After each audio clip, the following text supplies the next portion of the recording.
qui a cru à ce qui nous était annoncé, qui a reconnu les bras de l'Éternel.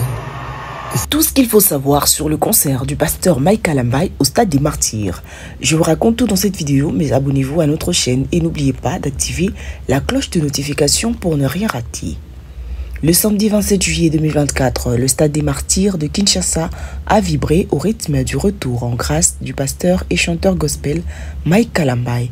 Devant une foule estimée à plus de 130 000 personnes, l'artiste a donné un concert événement qui a tenu toutes ses promesses entre moments forts et drames tragiques. Depuis plusieurs années déjà, Michael Mbye a fait parler de lui grâce à sa musique et aussi des scandales et controverses en tout genre. Mais ce soir, il était de retour pour un grand show de retrouvailles avec son public. Devant ses fans et l'église Corps du Christ, l'homme d'église a tenu à s'excuser et à demander pardon pour avoir, d'une manière ou d'une autre, choqué par des vidéos, paroles ou quoi que ce soit venant des personnes ou de lui-même, que ce soit vrai ou faux. Comme un seul homme, le public a accepté le pardon de ce chanteur chrétien à la voix suave et envoûtante qui évangélise au travers de ses chansons à succès. Et ce public a répondu présent, envahissant massivement le plus grand stade de la capitale congolaise.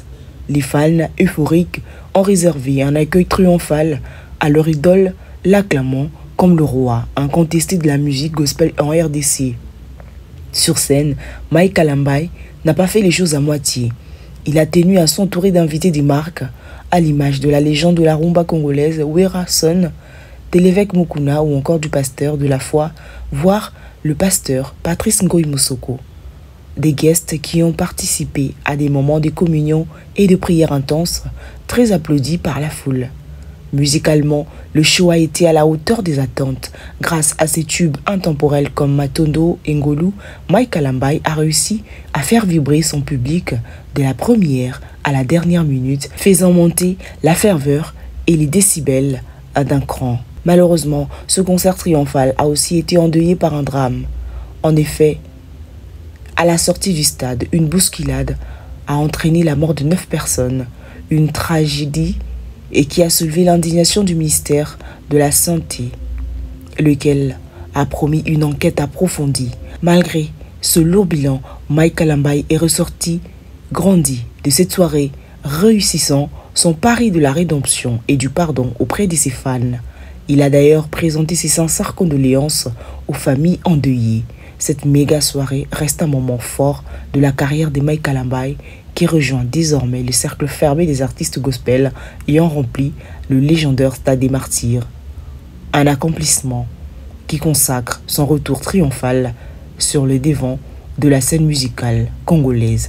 Pendant ce temps, le ministre de l'Intérieur congolais Jacquemain Chabani a ordonné la tenue d'une réunion d'urgence ce dimanche au lendemain du drame qui a frappé le concert du pasteur Michael Mbye afin de faire la lumière sur les causes de décès de ces 9 personnes et plusieurs blessés avec les ministres concernés. Le gouverneur de Kinshasa et les responsables de l'organisation ont proposé des solutions pour renforcer la sécurité à l'avenir, avec la présence de Michael Mbye et le soutien promis aux familles éplorées. Et vous, comment avez-vous trouvé ce concert? Dites-le nous en commentaire.